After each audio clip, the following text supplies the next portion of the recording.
Assalamualaikum warahmatullahi wabarakatuh. Alhamdulillahirabbil alamin wa bihi nasta'in wa ala umuri waddin. Wassalatu wassalamu ala asyrafil anbiya'i wal mursalin sayyidina wa maulana Muhammadin wa ala alihi wa sahbihi ajmain. Rabbi israh li sadri wa yassir li amri wahlul 'uqdatam min lisani yafqahu qawli. Amma ba'du. Segala puji bagi Allah yang telah memberikan kita nikmat iman, Islam, dan kesempatan untuk terus belajar dan memperbaiki diri. Salawat serta salam semoga tercurahkan kepada Nabi Agung Muhammad SAW, keluarga, sahabat, serta umat beliau hingga akhir zaman.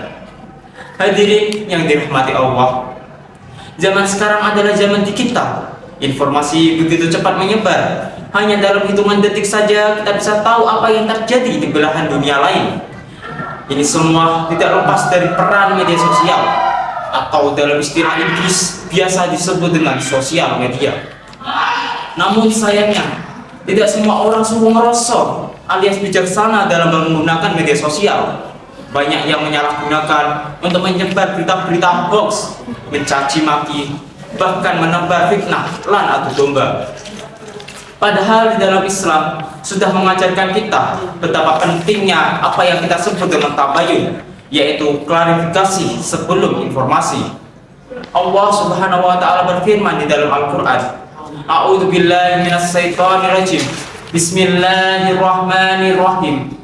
Ya ayyuhalladzina amanu in ja'akum fasiqun binaba'in fatabayyanu an tusibu qauman bijahalatin fatusbihu ala ma fa'altum nadimin. Yang artinya yaitu, wahai orang-orang yang beriman, jika datang kepadamu seseorang yang fasik membawa suatu berita, maka periksalah dengan teliti agar kamu tidak menimpakan suatu musibah kepada suatu kaum karena kebodohan atau kecerobohan yang menyebabkan kamu menyesali perbuatanmu itu. Surat Al-Hujurat ayat 6. Ayat ini mengajarkan kita bahwa setiap informasi yang kita terima, apalagi di media sosial, tidak boleh langsung kita percaya, apalagi disebarkan. Kita harus cross check terlebih dahulu kebenarannya. Jangan sampai karena jempol kita menyakiti banyak orang dan menyesali di kemudian hari.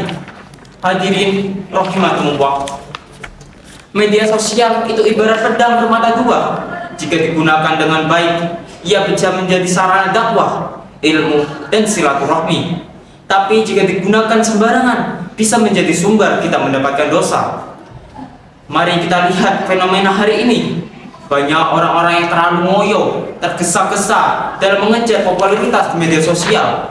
Demi mendapatkan likes, followers, dan views, mereka rela oversharing, membuka aib sendiri, bahkan aib orang lain.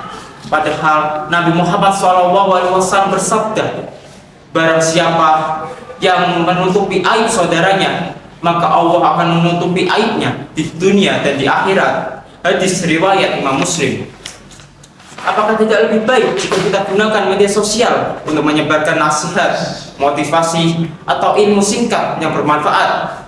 Jadikan media sosial sebagai ladang pahala, bukan tempat mencari sensasi saja. Dalam budaya Jawa adalah istilah ajining diri sekolah teh. Harga diri seseorang terletak pada lisannya. Di era sekarang, lisannya bisa bermakna juga status, komentar, dan postingan di media sosial. Maka berhati-hatilah. Jangan sampai ucapan kita di dunia maya membawa kita ke neraka yang nyata. Berikut adalah beberapa prinsip bijak dalam bermedia sosial. Pertama, verifikasi informasi sebelum disebarkan. Yang kedua, jaga adab dan etika online. Jangan mudah marah, mencela, atau debat kusir hanya karena postingan di media sosial. Yang ketiga, pikirkan dampaknya sebelum posting. Seperti pepatah Jawa, mikul dhuwur mendem jero. Hormatilah orang lain dan simpanlah aib mereka sejauh mungkin. Yang keempat, gunakan untuk kebaikan dan dakwah. Tunjukkan bahwa muslim itu santun, bukan sumbu pendek saja. Yang kelima dan yang terakhir yaitu kelola waktu. Jangan sampai media sosial ini membuat kita lupa akan kewajiban kita sebagai seorang muslim, yaitu menjalankan ibadat sholat dan juga mencari ilmu. Hadirin yang berbahagia, pada akhirnya bisa kami simpulkan bahwa media sosial bukanlah musuh, tapi juga bukan mainan. Ia adalah alat, dan seperti alat lainnya, semua tergantung siapa yang digunakan dan untuk apa ia digunakan. Mari kita lihat, mari kita jadi pribadi yang bijak, seperti kata dalam bahasa Inggris, think before you click. Pikir dahulu sebelum posting. Jangan sampai satu postingan kita membawa kita kepada penyesalan di dunia dan di akhirat.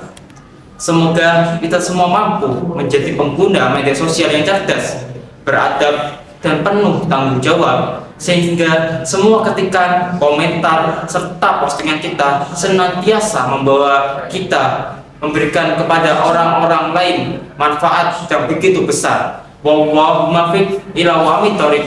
Assalamualaikum warahmatullahi wabarakatuh.